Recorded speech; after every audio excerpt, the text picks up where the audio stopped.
길을 알려주시고 그 길을 가게 하실 때 그 길을 쫓아갈 수 있는 우리가 되게 하여 주옵소서. 보이지 않는 길을 가라 하지 않으십니다. 보이기 때문에 가라 하시는 것이고 믿음이 있기에 가라 하시는 겁니다. 보이지 않는 길을 가라고 억지로 등 떠미는 분이 예수님이 아님을, 우리 주님이 아님을 우리가 알게 하여 주옵시고, 섣부르게 주님의 뜻을 판단한다 생각하여 잘못된 길에 들어서거나 혹은 실수하지 않게 하여 주옵소서. 보이지 않는 길을 가라 하지 않으십니다. 보이는 길을 가라 하십니다. 보여주시고 알려주시는 길을 가도 늦지 않습니다. 그 믿음으로 오늘을 살아가게 하여 주시옵소서.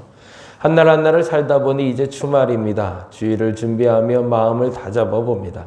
한 주간에 얼마나 감사할 것이 많았는지, 얼마나 회개할 것이 많았는지 정리하고 정리하게 하여 주시고, 새날을 시작하는 주일을 우리가 온전히 준비하며 새롭게 시작되는 날들을 잘 맞이할 수 있도록 우리들의 영안을 열어주시고 우리들의 마음을 열어 주시옵소서.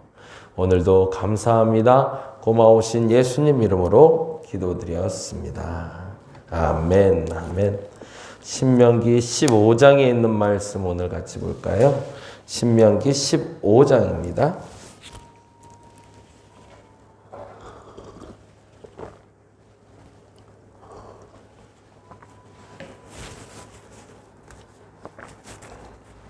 공사하기로 했던 거는 거기서 여기 와서 조립하면 아무래도 이제 일도 좀 번잡스럽고 불편해지니까 제작을 해서 갖고 오신대요. 그래서 아마 한 90% 정도 완성이 됐는데 오늘이나 내일 올래 하거나 아니면 다음 주 수요일쯤 아마 진행하게 될 것 같습니다. 계단 공사를 위해서도 계속 기도 좀 부탁드리고요. 이후에 옥상 활용에 대해서도 함께 기도를 부탁드리겠습니다. 신명기 15장 1절에서 11절 같이 한번 읽겠습니다. 매 7년 끝에는 면제하라. 면제의 규례는 이러하니라. 그의 이웃에게 구워준 모든 체주는 그것을 면제하고 그의 이웃에게나 그 형제에게 독촉하지 말지니 이는 여호와를 위하여 면제를 선포하였음이라.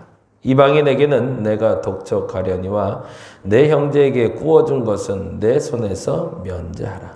내가 만일 내 하나님 여호와의 말씀만 듣고 내가 오늘 내게 내리는 그 명령을 다 지켜 행하면 내 하나님 여호와께서 내게 기업으로 주신 땅에서 내가 반드시 복을 받으리니 너희 중에 가난한 자가 없으리라. 내 하나님 여호와께서 내게 허락하신 대로 내게 복을 주시리니 내가 여러 나라에 구워줄지라도 너는 꾸지 아니하겠고 내가 여러 나라를 통치할지라도 너는 통치를 당하지 아니하리라.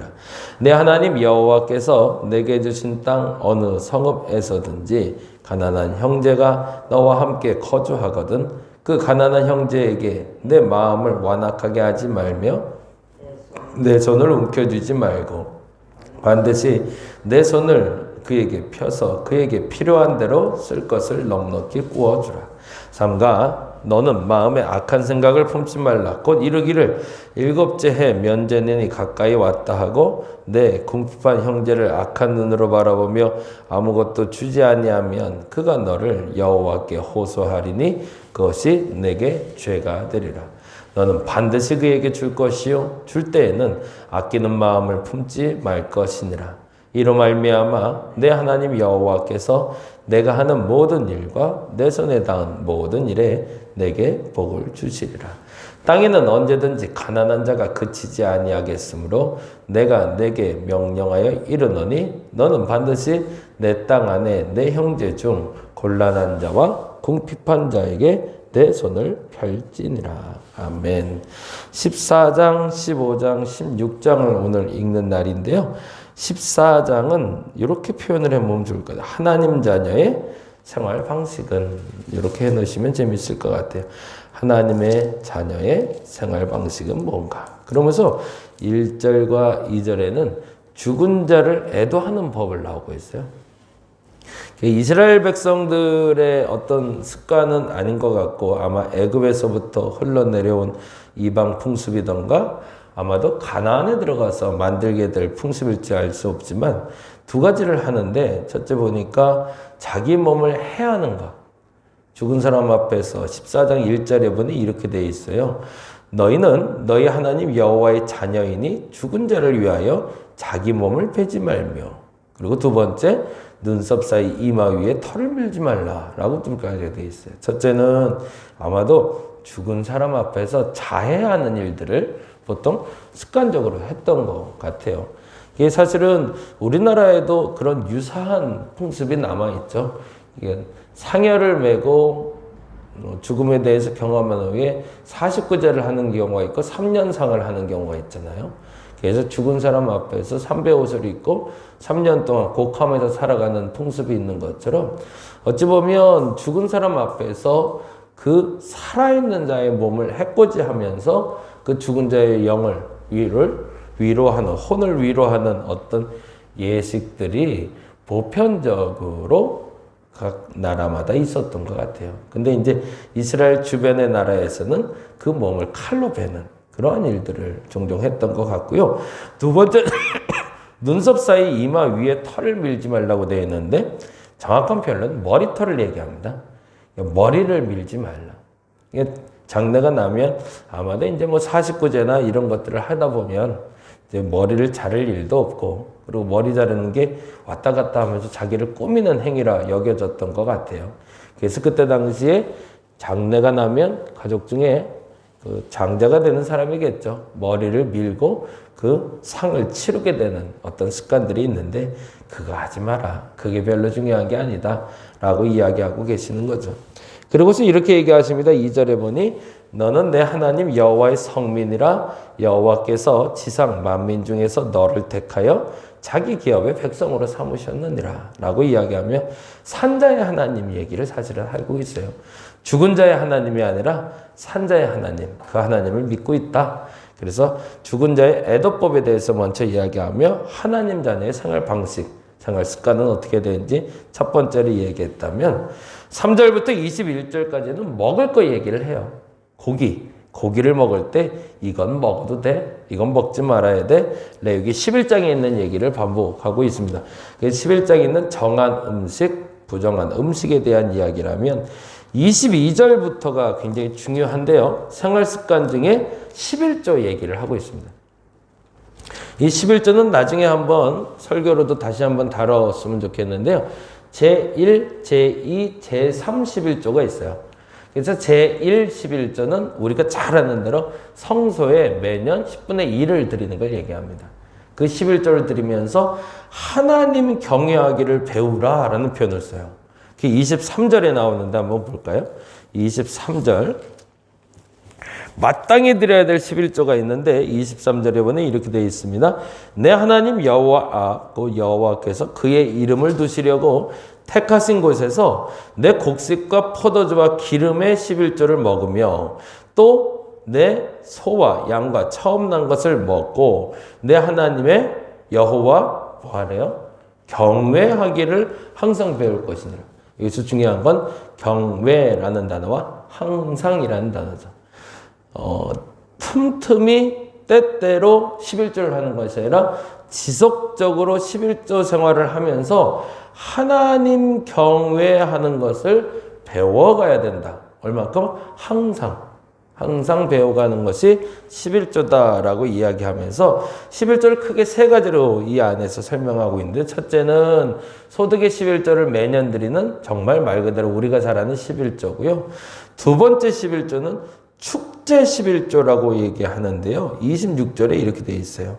26절에 같이 한번 읽어봅니다. 내 마음에 원하는 모든 것을 그 돈으로 사되 소나 양이나 포도주나 독주 등 내 마음에 원하는 모든 것을 구하고 거기 내 하나님 여호와 앞에서 너와 내 권속이 뭐라고 되어 있죠? 함께 먹고 즐거워할 것이며, 거기다가 줄을 좀 쳐놓을게요. 둘째는 축제 11조라고 해요. 근데 요 11조는 조금 다른 게요. 일반 11조는 모든 소득의 10분의 1을 드리는 거잖아요. 근데 이 두 번째 11조는 11조를 드린 다음에 10의 9가 남잖아요. 근데 그 10의 9에 다시 11조를 드리는 걸 얘기합니다. 이건 매 3년에 한 번, 매년 드리는데 첫 번째 11조는 10의 9를 남기고 10의 2를 드리는 거라면 이 두 번째 11조는 10의 9에서 11조를 드리는 겁니다. 그래서 그만큼을 가지고는 서로 좀 즐겨라 라고 얘기하세요. 이게 굉장히 중요하죠. 첫째는 하나님을 경외하는 것을 배웠다면 둘째는 이웃과 파티와 그리고 잔치를 하면서 어울리며 하나가 되라는 뜻이죠. 그리고 마지막 세 번째 굉장히 중요한 11조가 나오는데 28절, 29절입니다. 읽어볼까요? 매 3년 끝에 그의 소산에 뭐라요? 10분의 1. 그렇죠. 다 내어 내 성읍에 저축하래요. 그리고 저축해놓고 뭐에 쓰는지 이렇게 얘기합니다. 29절에 너희 중에 품깃이나 기업이 없는 레위인과 내 성중에 거류하는 객과 및 고아와 과부들이 와서 먹고 뭐 하라 그래 있어요? 배부르게 하래요. 그냥 11조를 갖다가 나누는데 적당히 나누지 말고 원 없이 먹을 수 있도록 나눠주라는 거죠. 원 없이. 그건 뭐죠? 구제 11조라고 부릅니다. 11조가 크게 세 개가 있는 거죠. 하나님을 경외하는 마음으로 드리는 11조가 있고, 그리고 두 번째는 서로의 이웃과 나누는 축제 11조가 있고, 세 번째는 구제 11조. 그래서 크게 세 번의 11조를 드리게 되어 있는데, 여기서 중요한 단어는 사실은 그 11조의 액수가 중요한 것이 아니라 11조의 의미가 되겠죠. 왜 11조를 드리는가? 첫째는 하나님을 경외하기를 배우기 위해서, 둘째는 그 이웃과 하나 되기 위해서, 셋째는 가난한 자의 구제를 위해서 11조를 해야 된다. 이렇게 설명하고 있는 게 14장 얘기가 됩니다. 15장은 복받는 비결은 이렇게 해놓으시면 좋을 것 같아요. 15장에는 복받는 비결은. 오늘은 그 얘기 잠깐 좀 할 거고요. 그리고 16장에, 15장은 복받는 비결을 적어 놓으시면 되고요. 16장은 주요 절기들은 무엇인가? 16장은 주요 절기들. 근데 참 재미난 건 16장에 첫 번째로 등장하는 절기는 6월절입니다. 그리고 두 번째로 나오는 게 77절, 세 번째가 초막절이라고 부르는데요. 이 절기들이 예수 그리스도의 오심으로 말미암아 달라지죠. 6월절 어린 양으로 드려진 예수님을 얘기하면서 6월절이 고난의 날이 아니라 축제의 날로 바뀌는 부활절로 바뀌게 되고요. 그리고 77절은 우리가 아는 맥추절인데 맥추절은 오순절 성령 강림으로 성령 강림절로 바뀌게 되죠. 그리고 초막절 우리가 말하는 그 소위 추수감사절 예배가 만들어집니다. 이거는 이제 형태에 따라서 조금 달라지긴 했지만 절기에 따라서 하나님을 예배하는 방식을 말하고 있는 게 16장 얘기가 됩니다. 그래서 절기가 무엇인가를 한번 살펴보시면 재밌을 것 같고요. 15장의 복받는 비결에 대해서 이렇게 얘기하고 있습니다.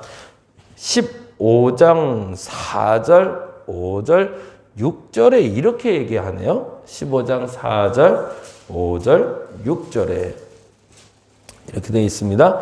내가 만일 내 하나님 여호와의 말씀만 듣고, 거기다가 좀 줄을 쳤는데 만일이라는 말과 그리고 말씀만 듣고의 줄을 좀 쳐놓으면 좋겠어요.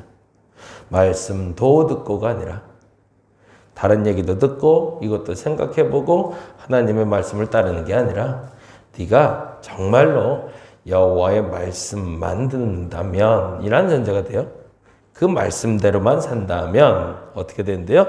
내가 오늘 내게 내리는 그 명령을 다 지켜 행하면, 여기서도 줄을 쳐야 되겠죠? 명령을 지켜 행하면이 아니라 명령을 다 지켜 행하면.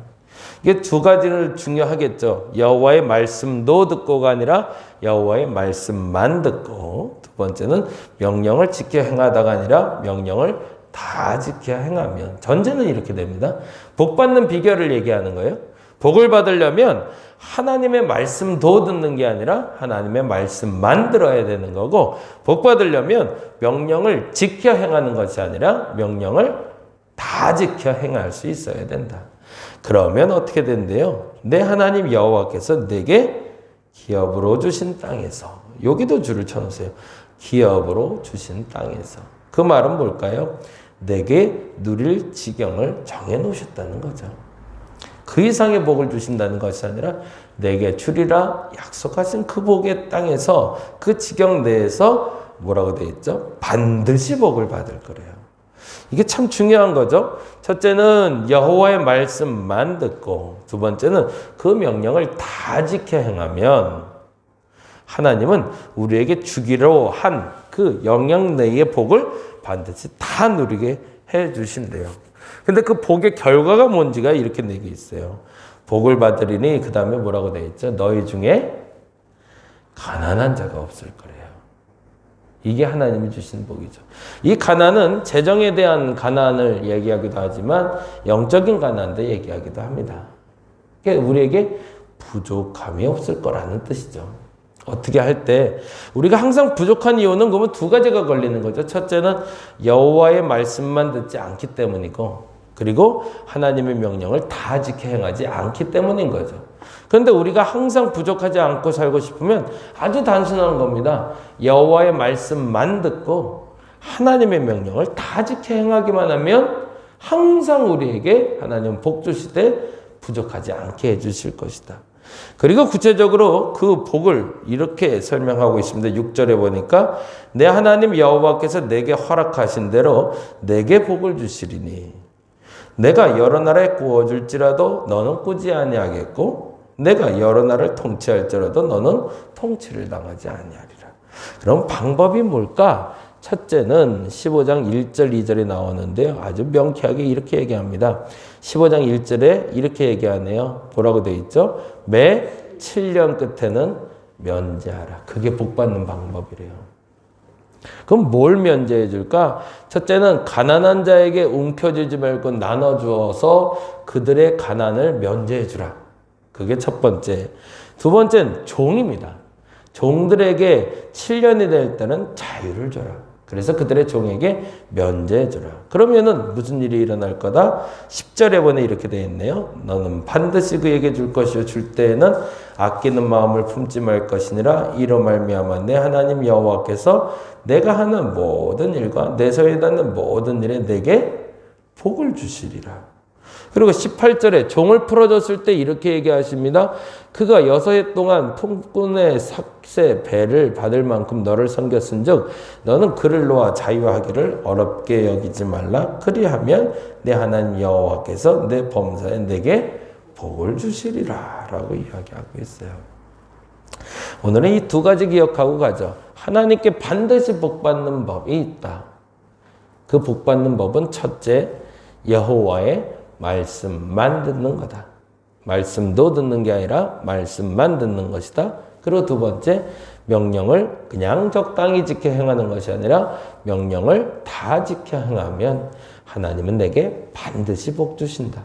그래서 그 복은 결국에 나의 가난이 없게 하시는 것이다. 그 복을 누릴 수 있는 우리가 될 수 있기를 간절히 바랍니다. 부족한 것을 원망하기 전에 그 부족하게 된 연유가 하나님의 말씀만 듣지 않고 딴 것 따르지 않았는가? 그리고 혹여 내가 하나님의 명령을 다 지켜 행하지 않고 내게 마음에 원하는 것만 지키지 않았는가? 점검해 보시고 하나님이 주시는 온전한 복을 누릴 수 있는 저와 여러분 되시기를 간절히 바랍니다. 기도하겠습니다. 하나님은 우리를 복주기 원하십니다. 그리고 그 복을 누리게 하기 위해서 당신의 말씀만 청종하기를 원하시며 그리고 그 명령을 다 지켜 행하면 복 주리라 하십니다. 그 복을 누리는 우리 되게 하여 주시옵소서. 그 복을 누리는 우리가 되게 하여 주시옵소서. 감사합니다. 고마우신 예수님 이름으로 기도드렸습니다. 다 같이 기도하고 돌아가겠습니다.